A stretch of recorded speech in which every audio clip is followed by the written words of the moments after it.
What's up, guys? Okay, we're gonna be streaming like this just for about like 1 or 2 weeks because my MacBook, this guy right here that I used to talk with, kind of just like backfired on me. Yeah, I'm a little depressed about it. We used to do streams from this thing with my camera, but unfortunately it started to black out, so we're stuck doing stream on the telephone until like 1 to 2 weeks. And I did choose this replacement. I'll be posting a picture of that, what we'll be streaming with next, what type of laptop. It's not a MacBook, it's another one, but it has great features. So in today's stream, we're pretty much going to review, I know many people ask me questions like, if you can't be easy living in China as a Muslim, what about if you have children? And could you imagine if your children are forced to be, well, killed or forced to have abortion? And that's what we're going to be looking at today. And stay tuned, guys, that I'm going to answer questions at the end if anybody emails me out that they want to know more. And keep in touch with my ex. Yeah, I'm not posting anything on X because funny thing happened is that I was reading Kamini and I wrote him a funny message, and X kind of took me down just for a week. So that's why no post from me on X as the Holy Hood yet. But yeah, you'll be seeing it. But let's take a look into this China documentary. Stay tuned. Muslim population. China regularly subjects minority women to pregnancy checks, forces intrauterine devices, sterilization, and even abortion on hundreds of thousands, based on an AP report released last week. These population control measures are backed by mass detention, both as a threat and as a punishment.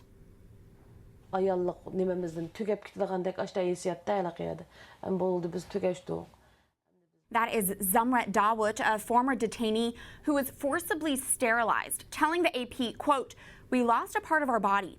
We lost our identity as women. We will never be able to have children again. They've cut one of our organs. It's gone." Birth rates in the mostly Uyghur regions of Khotan and Kashgar plunged by more than 60% from 2015 to 2018. Joining us now via Skype to discuss this news is Reggie Littlejohn. She is the founder and president of Women's Rights Without Frontiers, an international coalition to expose and oppose forced abortion, gendercide, and sexual slavery in China.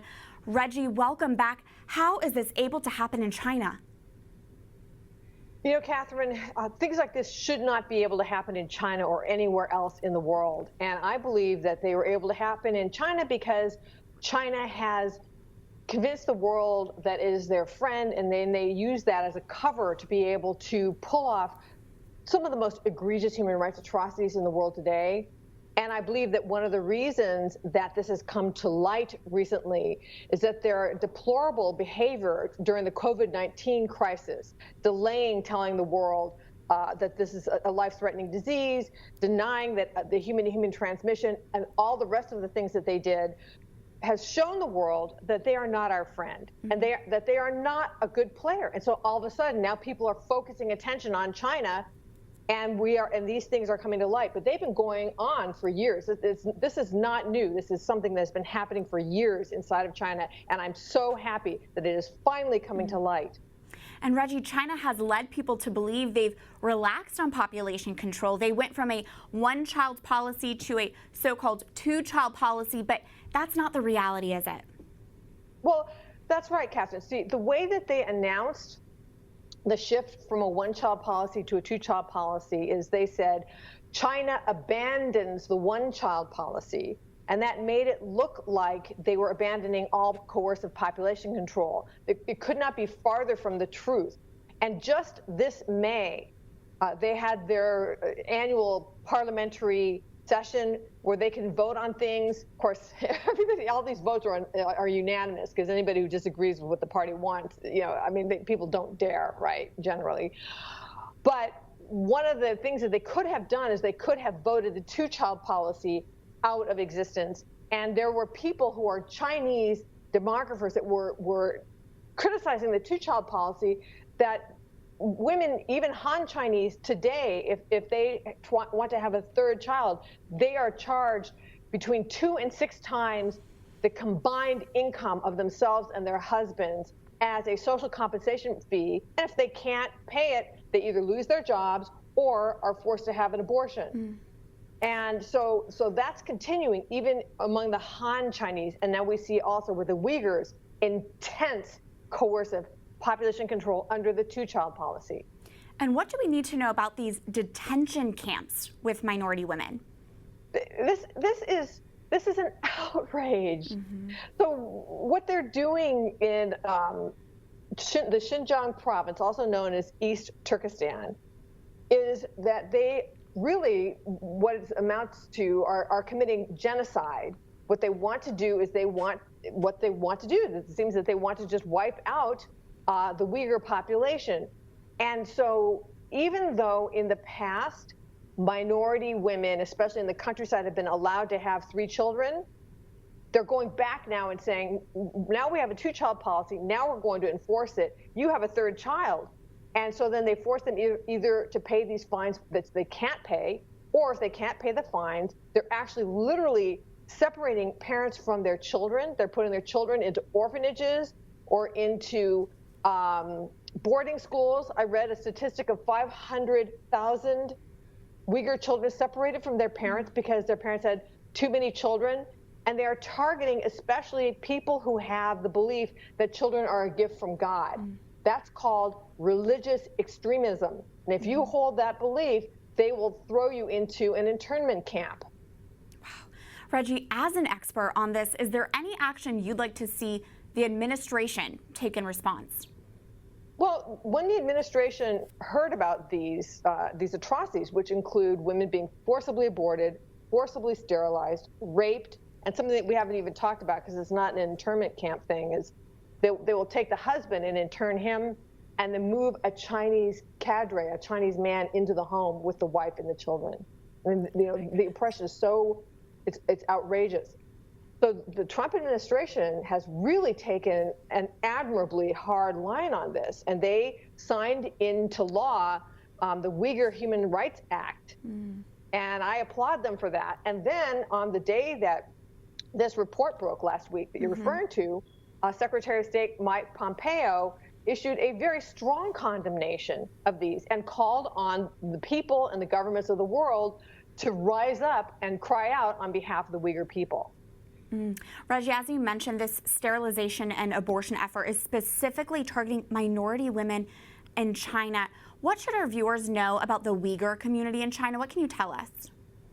Well, the Uyghur community is an ancient community, and actually they are related more to Turkey. It's also called East Turkestan. So genetically, they're not Chinese.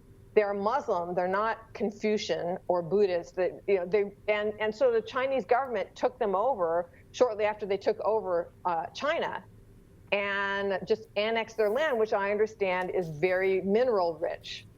So, I mean, there's an argument to be made that they are basically an occupied country. Is there anything viewers can do as they're hearing about this right now and they want to take some action? What do you recommend? Well, what I would love people to do is to go on my website and sign our petition against forced abortion in China. So my website is womensrightswithoutfrontiers.org. That's womensrightswithoutfrontiers.org. And then you can click the button that's towards the top, sign our petition, and we have already over 40,000 signatures. I would like to get 50,000 signatures and then deliver those 50,000 signatures to the Chinese embassy in D.C., and that's how people can make their voice heard on this issue. Excellent. And Reggie, for those who are just learning of your organization, Women's Rights Without Frontiers, can you tell them a bit more of your mission and really the heart of your work?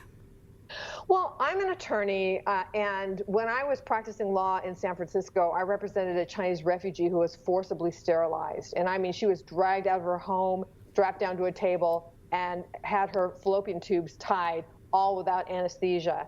This was in the mid-90s, and this is when I realized that I had heard that China had a one-child policy. I had no idea that it was enforced through forced abortion, forced sterilization, and even infanticide.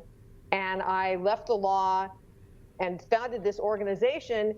So we are an advocacy organization. We raise awareness of these atrocities. But at the same time, we also are the only organization in the world that has a network inside of China that is actually saving baby girls from sex-selective abortion and abandoned widows in the Chinese countryside. Wow. And do you find that your work really becomes a bipartisan issue? Well, this is the thing that, like, for example, the Uyghur Human Rights Act, the two people who were really advocating for it were Nancy Pelosi, Congressman Chris Smith, so we've got a Democrat and a Republican, and Marco Rubio, Senator Republican. So yes, I think that this is something that people can agree on. I think that it does, and in terms of forced abortion. Now imagine, like seriously, if your kids are forced to be aborted and you don't want to, and some of the ladies who work there, they feel depressed too, but it's the law that if you are a Muslim, you can't really have children over there, you're forced to get an abortion, it's a lot of crazy stuff in China under the table. Let my laptop come in. I'm going to show you a little bit behind the scenes of Iraq as well, how the Sunni Muslims were treated. Like these videos that I show people, not a lot of people have an idea about. I bet you not a lot of the people even know how many Muslims live in Israel. Word, you wonder, what?